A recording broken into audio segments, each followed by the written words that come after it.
ครับทักทายสบายดีพี่น้องเบิดสู่คู่สู่คนที่เข้ารบฮักแพงเด้อยินดีต้อนรับเข้าสู่ช่องบ่าวนึกเผาปลายเส้นเก่าเหมือนเคยเนาะตอนนี้บ่าวนึกอยู่บ้านห้วยเลยเมืองสระบุรีแขวงสระบุรีสปปลาวเหนือ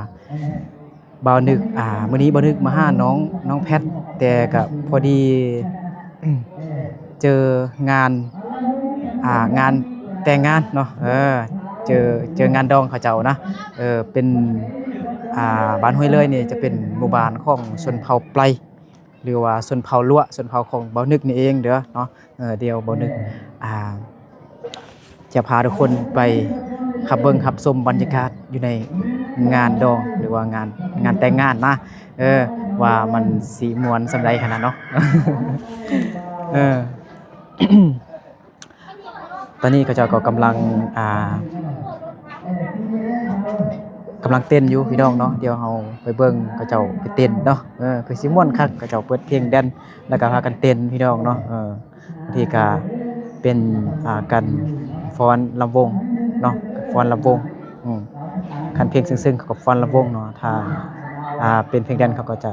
เต้นเนาะ พากันกินเหล้ากินเบียร์เมาแล้วก็เต้นเนาะคือสิม่วนพี่น้องเนาะบ่ต้องคิดอีหยังหลายพี่น้องเนาะต้องมันม่วนเนาะเอาแล้วคุณไปส่งเหมือนคนลายบ่กำลังเปิดคลิปอยู่เมาแล้วบ่หั่น ตอนนี้เขาก็กำลังเอิ้นซื้อเพิ่นไปเต้นเนาะเมาแล้วบ่ฮะบ่สิไปถ่ายเขาเจ้าเพิ่นเต้นอยู่ในตัวในตังแล้วก็ค่อยกับแก้มพี่น้องเด้อผู้สาวน้อยพี่น้องเดี๋ยวก็มอนซื้อนำกันเลยพี่น้องเด้อผู้สาวน้อยกำลังน่าฮักเนาะนั่งกินเบียร์อยู่จังได๋ก็มันกันเต้นแหละสำหรับหายเบาพอได้ยินเสียงกีตาร์ให้เขาเต้นก่อนเนาะบ่ต้องถึงสิไปเนาะไอ้เบาไทยจังซี่เนาะแล้วก็ไอ้เบาวน ตอนนี้เขาก็กำลังเต้นอยู่พี่น้องเนาะเรื่องขยะหรือว่าขี้เหงื่ออย่าดราม่าเด้อเนาะเพราะว่าเขาเจ้ายังบ่ทันได้มัดได้เมียนเทื่อให้มันเร็วเวียกเร็วงานนี่ก่อนเขาจึงเมียนหั่นน่ะเนาะเขากำลังเต้นอยู่มันๆอยู่เนาะจะเมาจะเช้านี่เมาแล้วเนาะ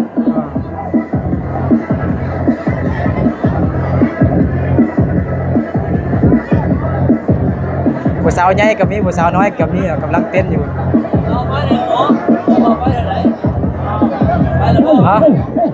สบายดีเสื้อของบ่นึกเนาะ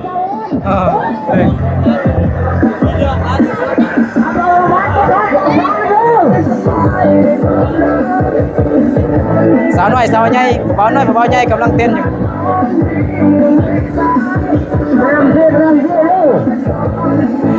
สาวน้อยอยู่นี่เลย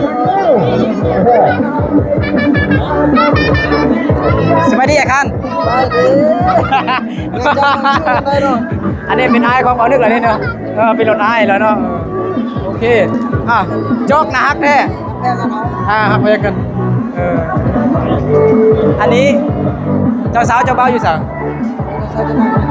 ฮะอ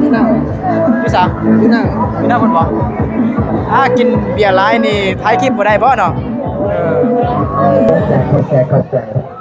เอ้าเต้นในเพลงเดียวบ่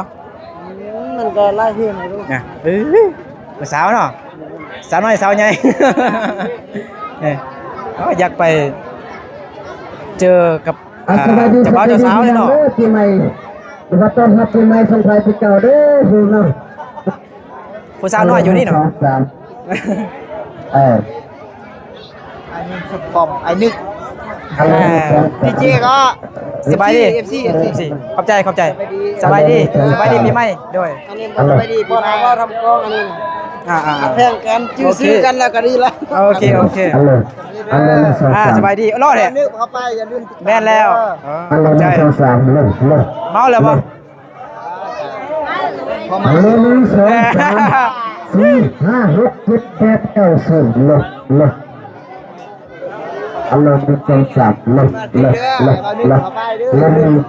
โดยขอบใจ โลนึงสอง เฮ้ยกินแล้ว โลนึงสองโล คนละที่ โลนึงสองโล สบายดีก่อนสบายดีแนะนำชื่อก่อนแนะนำตัวก่อน วันท้าย ชื่อวันไทยเด้ออายุ 9 ปี 19 ปีก็เป็นล้านเป็นเล่นเบานึกอยู่เนาะ ชื่อเด้อ โดยโอเคจอกจอก นำจอกนำน้องๆเนาะ ทาง โดย รูปเฟซ โดย ต้อง โอเค เอาดึกออกไลน์เด้อ โอเคครับเจ้าเขามาเต้นปะ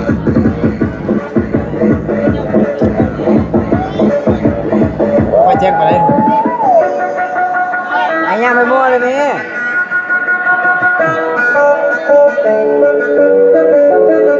เอาคือไม่สีคนเต้นน่ะ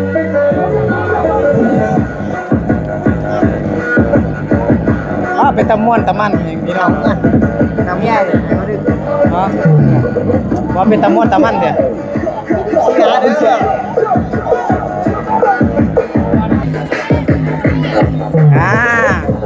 เบ้าพาเฮาเบ้าวันท้ายพาเฮาไปหาผู้สาวผู้สาวน้อยบ้านห้วยเลื่อนบ่มีแต่ผู้จบผู้งามเด้บ่ผู้เดียวดีนะโทรศัพท์2เครื่อง3เครื่องหุ่นอ๋อผู้สาวเผาไพลเนาะสบายดีอยู่บ่สบายดีอยู่หรือว่าบ่สบายดีเมาหลายแล้วบ่ฮะสบายดีสบายดีน้องชื่อว่าจังได๋ก่อนชื่อตุ๊ก ตู้ ตุ๊จักปีแล้ว 13 13มากินเหล้ากินเบียร์แล้วมาฮู้บ่าวติมีฮู้บ่าวแล้วบ่ มีแล้ว มีแล้ว13ปีมีฮู้บ่าวแล้วเอ้าฮู้ไปยังล่ะพุ่น โอ้ยโอเคมีอะไรเมาแล้วบ่น้องตู้เมาแล้วบ่เมาแล้วมื้อนี้ผู้บ่าวมานำบ่ว้ายยาโนเนาะผู้บ่าวมานำแฟนมานำว่าซั่นยาโนเนาะสะพัดรถบ่ได้เด้อเนาะแม่อยู่พุ่นฮะแม่อยู่พุ่นใจเด้อน้องตู้เด้อได้จะเข้าเฮียนอย่าบ่ ไปสมัครเรียนบ่สมัครเรียนเราบ่ เดี๋ยวกับใจเด้อฮะ ไปสมัครเรียนเราบ่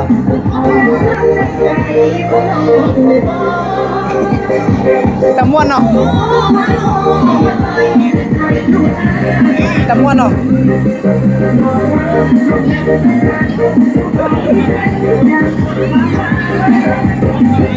นมเต็มหมดเลย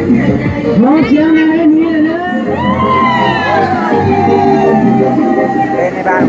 บ่ในบ้าน สบายดี สบาย อันนี้สุดยอดเลยนะไม่ดีเลยเอายกกันให้มันนอนสาวเส้นไปเลย เต้นโหดเดียว เฮ้ยเฮ้ยเฮ้ย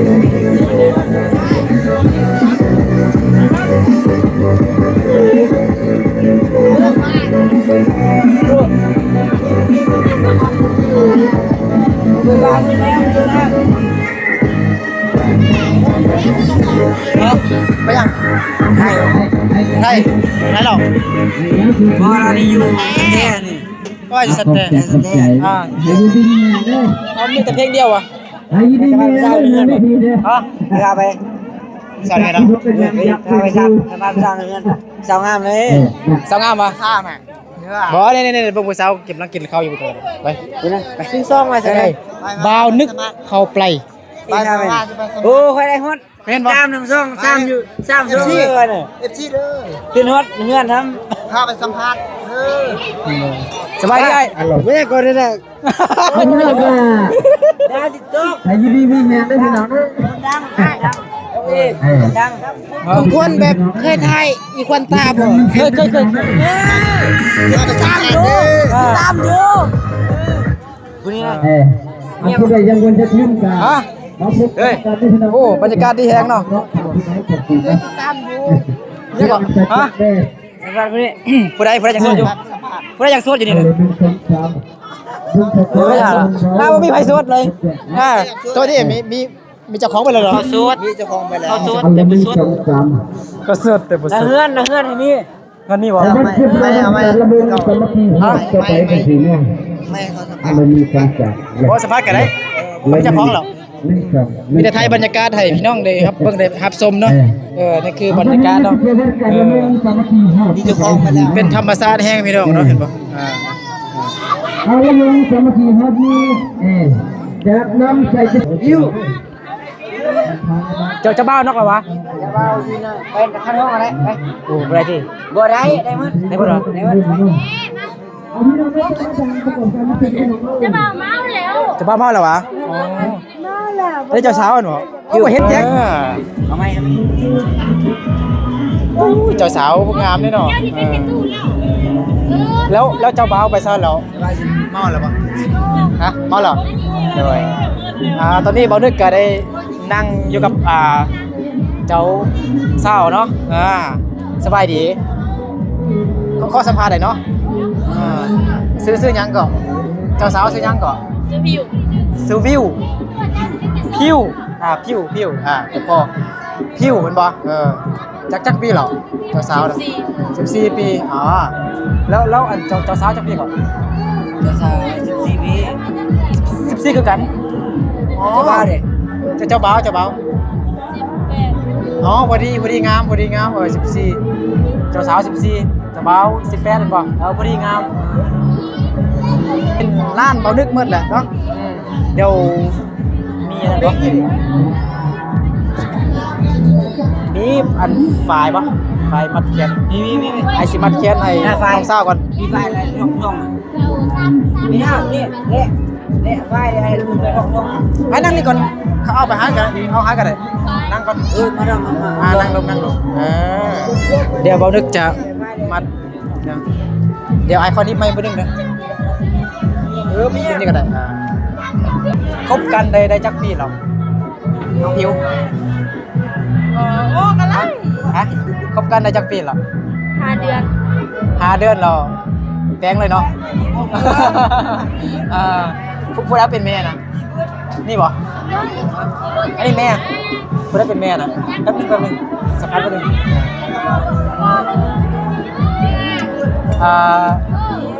เจ้าบ้าวอันอยู่สายอันผัวหันนะผัวน้องนะอยู่บ้านนี่บ่หรือว่าอยู่บ้านอื่น อยู่บ้านน้องบัว อยู่บ้านน้องบัวพี่น้องมันบ่อยู่เมืองเพียงคุณพี่น้องเนาะ ไม่เศร้านี่ไม่เศร้า เจ้าเจ้าเศร้าแม่นอยู่บ้านห้วยเลยเนาะเป็นสุนทรไพรหรือว่าสุนทรลั่วเจ้าบ่าวแม่นอยู่อันนั้นเนาะเป็นเจ้าบ่าวเป็นชนเผ่ายวนบ่แม่นบ่เฮ้ยเจ้าบ่าวเป็นอันชนเผ่าหยังก่อนนั่งบ่ดึงก่อนเราลุง พ่ออยู่บ้าน ชนเผ่ายวนบ่ยวนชนเผ่ายวนนั่งเป็นสิมัดแขนหน่อย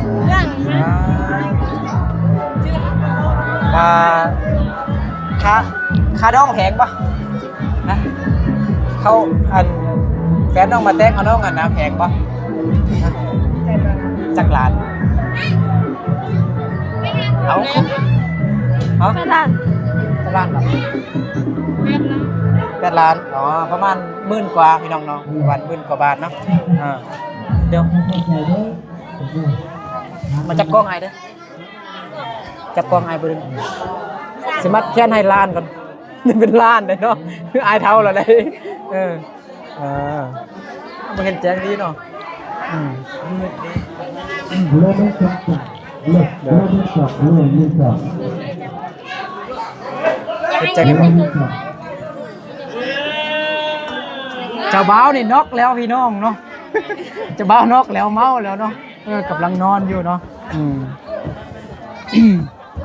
เอาละมีสองสามสี่ห้าหกเจ็ดแปดเก้าสิบ ใส่อันไฟเมื่อกี้อยู่ซะไฟเมื่อกี้อยู่ซะก่อนนี่หน่อย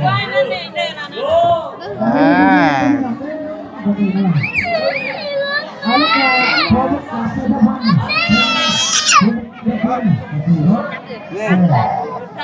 จะว่า เขียนอันนั้น แฟนมัดเขียนให้ จะมาข้าวอ่ะ มายังก่อนมายินดีนำเด้อน้องสาวเด้อเป็นเมียเดียวผัวเดียวเด้อบ่ต้องนอกใจกันไหนเด้อฮักกันก็ฮักกันนานๆดนๆเด้อน้องพิวเนาะเจ้าสาวอายุ14ปีเนาะเจ้าบ่าวแม่น18ปีแม่นบ่อันแฟนน้องซื้อหยังก่อน แฮป ใช่ ซื้อไซ บ้านจะแฮป ยู ฮะบ่แม่นอันแฟนน่ะซื้อหยังก่อนซื้อแฟบ แฟบ หยังก่อนแฟบเห็นบ่นี่ไรงานอยู่บ่น้องเพิ่นก็เคลื่อนๆอายๆจังน้อยเลยพี่น้องเนาะบ่เคยเข้ากล้องอะนะเวลาถ่ายคลิปแล้วบ่เคยอะนะเนาะบ่เป็นหยังเด้อเมาแล้วบ่โอเคยินดีนำเด้อสาวเด้อไปพักผ่อนได้แล้ว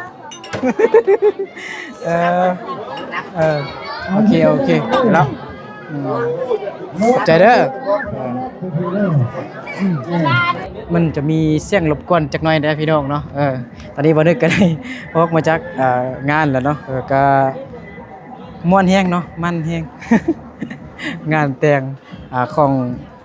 สุนเผาบ่นึกเนาะสุนเผาไพรหรือว่าสุนเผาลัวอันเองเนาะบ่นึกก็ซึมๆจักหน่อยนะพี่น้องเนาะมีหมู่แล้วก็มีรุ่นอายแล้วก็มีรุ่นน้องเด้เนาะผู้ที่ฮู้จักบ่นึกเนาะเพิ่นก็เย็นมีให้บ่นึกกินเนาะผู้ละจอกเนาะบ่นึกก็ซึมๆจักหน่อยเด้เนาะก็เมื่อกี้ก็บ่นึกว่าสิไปสัมภาษณ์เจ้าบ่าวกับเจ้าสาวแต่ว่าเจ้าบ่าวหั่นนอกแล้วพี่น้องเนาะเมาแล้วเนาะกินหลายแต่เช้าเด้ก็เลยเมาแล้วก็เลยหลับนอนก่อนแล้วได้มัดแขนให้เจ้าสาวเนาะเจ้าสาวก็เป็นคนอยู่บ้านนี่แหละบ้านห้วยเลยเนาะเป็นชนเผ่าไพรส่วนเจ้าบ่าวแม่นเป็นชนเผ่ายวนเนาะอยู่บ้านน้องบัวพี่น้องเป็นชนเผ่ายวนเนาะมาเอาเมียอยู่นี่เนาะแต่ว่าได้ยินพอของเจ้าบ่าวเว้าเมื่อกี้ว่าสิเอาวัน ลูกเผาไปอยู่นำผัวพุ่นเนาะอยู่อันบ้านน้องบัวพี่น้องก็คึกคืนมวนแฮงเนาะนี่ผู้สาวนี่เห็นบ่ ผู้สาวบ่โสดเธอนี่น่ะมีเจ้าของแล้วโสดระวังผัวหูเด้อตลกพี่น้องเนาะยอกกันไปเนาะน้องกระป๋อมตอนนี้บ่นึกก็เอารถมาฝากไว้เฮือนน้องกระป๋อมเนาะก็สิประมาณนี้พี่น้องเนาะก็งานก็บ่ได้กว้างหลายหั่นนะก็บ่นึกก็ถ่ายบ่เดียวมันก็หมดหั่นนะก็อ้อมๆอยู่แถวนั้นเนาะพี่น้องเนาะโอเคเนาะเอาสำหรับคลิปนี้ก็บ่นึกก็ขอจบคลิปไว้ส่ำนี้ก่อนเนาะบ่นึกก็สิเดินทางกลับบ้านก่อนเนาะต้องเดินทางกลับบ้านนี่ไกลแฮงพี่น้องเนาะ60 กว่ากิโลเนาะจากทางจากบ้านห้วยเลยนี่ไปฮอดทางยางก็ประมาณ5-6 กิโลเมตรนี่แหละเนาะก็ทางยากอยู่เนาะจากบ้านห้วยเลยนี่ไปฮอดปักฮอดอันทางยางนะลำบากหน่อยเด้เนาะโอเคเอาอยู่ดีมีแห้งเบิดสู่คนเด้อเนาะบ่ได้ก็ขอบใจขอบคุณFC เบิดสู่คนที่เข้ามาติดตามรับชมคลิปบ่นึกแต่ต้นจนจบเด้อเนาะโอเคเอาพอกันในคลิปต่อไปเนาะบ๊ายบาย